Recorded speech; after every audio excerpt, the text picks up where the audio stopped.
7 money rules only the wealthy understand. Rules they keep to themselves for a reason. What do they know that most people don't?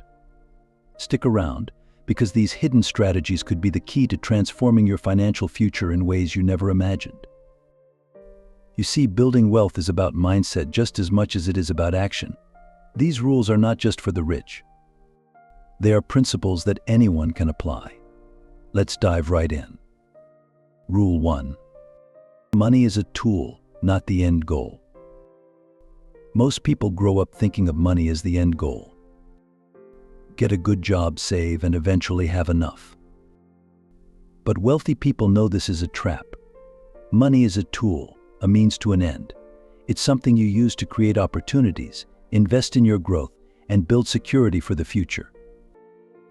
Let's break this down. Think of it like a carpenter with their tools. Would a carpenter ever just collect a bunch of hammers and saws and call it a day? Of course not. The tools are valuable only because they help build something greater. Money works the same way. A perfect example is billionaire investor Ray Dalio, founder of the world's largest hedge fund, Bridgewater Associates. Dalio often speaks about how he views money not as the goal but as a resource to accomplish greater things. He uses his wealth to support global causes, such as education and climate change, because his ultimate goal is to leave the world in a better place. The takeaway: start thinking about what you want to build with money. Is it financial freedom? A business? A legacy? Money itself is not the goal, it's the tool you use to reach your true goals. Rule 2. Investing beats saving every time. There's a common saying that goes, you can't save your way to wealth. And it's true. While saving is important, it's not enough. The key to wealth is investing, where your money works for you and grows over time. The wealthy know that inflation, the gradual rise in prices, slowly erodes the value of money. If you're just saving and not investing, you're actually losing money over time. Take this example. Imagine you save $10,000 and keep it in a savings account with a 0.5% interest rate. After 10 years, your money will grow to about $10,511. Not much of a difference, right? Now let's look at what happens if you invest that $10,000 in the stock market with an average return of 7% annually. After 10 years, that same $10,000 would grow to about $19,672, nearly double. Think about the story of Chris Sacca, an early investor in companies like Twitter, Uber, and Instagram. He didn't get rich by putting his money in a savings account. He invested in high-potential companies, allowing his wealth to multiply. You can do the same by investing in stocks, real estate, or even starting your own business. The takeaway: don't let your money sit idle. Put it to work by investing, and you'll see the difference in the long run. Rule 3. Time is the most valuable asset. Here's a rule that's often overlooked. Time is far more valuable than money. Why? Because time is finite. You can always earn more money, but you can never get back lost time. This is something the wealthy understand deeply. They know that every hour wasted is an hour they can't invest in growing their wealth, building relationships, or improving their skills. Think about how the wealthy value their time differently. They hire assistants, financial advisors, and personal trainers, not because they can't do things themselves, but because they understand the cost of wasting their own time. Instead of spending an hour booking flights, they use that hour to close a business deal or learn something new. It's a shift in mindset, from doing everything yourself to outsourcing non-essential tasks. Consider the story of Bill Gates. At the height of Microsoft's growth, Gates was known for meticulously managing his time. He used a system where every minute of his day was planned, allowing him to focus on high-value activities like strategy and innovation. He even famously said, "If I could save time by not eating, I would." The takeaway: treat your time like the most valuable resource it is. Focus on activities that offer the greatest return on investment for your time, and let go of the rest. Rule 4. Debt can build wealth, if used correctly. This one might surprise you. The wealthy don't shy away from debt, they embrace it, but they do so strategically. For most people, debt is seen as a burden, something to avoid at all costs. But the wealthy know that debt can be a powerful tool if it's used to acquire assets that generate income. Here's how it works. Imagine taking out a loan to buy a property.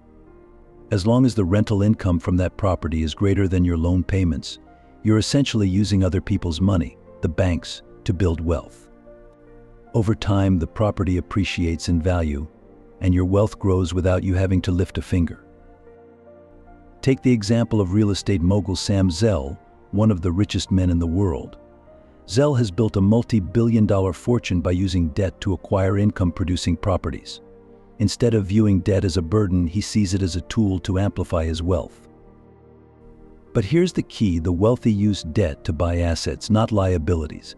They use it to invest in real estate, businesses, or stocks that provide a return. What they don't do is go into debt to buy things like cars, vacations, or luxury goods that lose value over time. The takeaway: don't be afraid of debt, but use it wisely.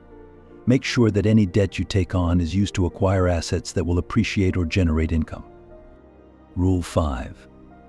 Diversify your income streams. The average person often relies on just one source of income, usually their job. The wealthy, on the other hand, make sure they have multiple streams of income. This is one of the most important rules they follow. Why? Because diversification protects you from financial setbacks. If one income stream dries up, the others keep flowing. Take the example of Tony Robbins, one of the most well-known entrepreneurs and motivational speakers in the world. Robbins has multiple businesses, from coaching services to financial products to real estate investments. He doesn't rely on just one source of income. Even if one business experiences a downturn, his other ventures continue to bring in revenue. You can start small by investing in stocks that pay dividends, buying rental properties, or starting a side hustle. Over time, you'll be able to create several streams of income that support one another and provide financial stability. And the takeaway: never rely on a single source of income. Look for ways to create multiple streams, and you'll be better protected from economic downturns and job losses. Rule 6.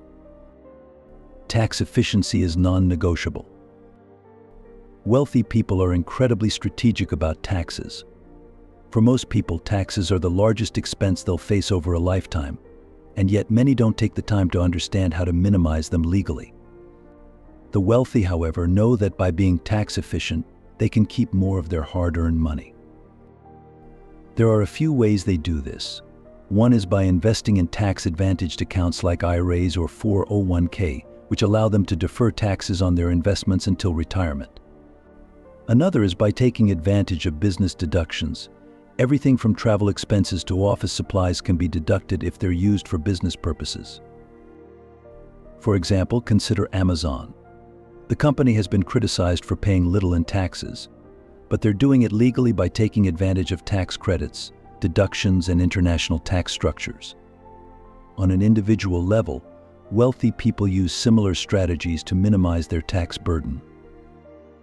The takeaway: learn how the tax code works or hire someone who does. A good tax strategy can save you thousands, if not millions, over your lifetime. Rule 7. Preserve wealth by managing risk. Finally, the wealthy know that building wealth is just one part of the equation. Preserving it is equally important. That's why they're so focused on managing risk.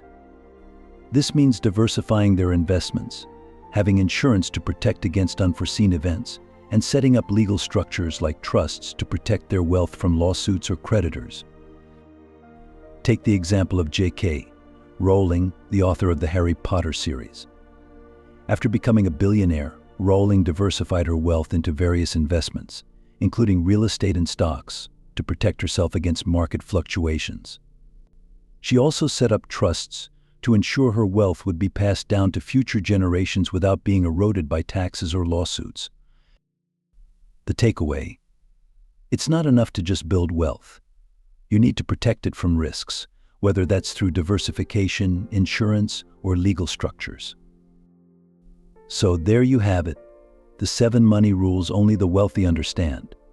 Remember, it's not just about knowing these rules, it's about applying them in your own life. And if you're ready to take your financial journey to the next level, don't miss our next video, 7 Steps to Escape Poverty and Achieve Wealth in 7 Months with Multiple Income Streams. This is where you'll learn practical steps to implement what we've covered today and more. Don't miss out. Hit the subscribe button and click the notification bell so you don't miss it. Let's start building your financial freedom one step at a time.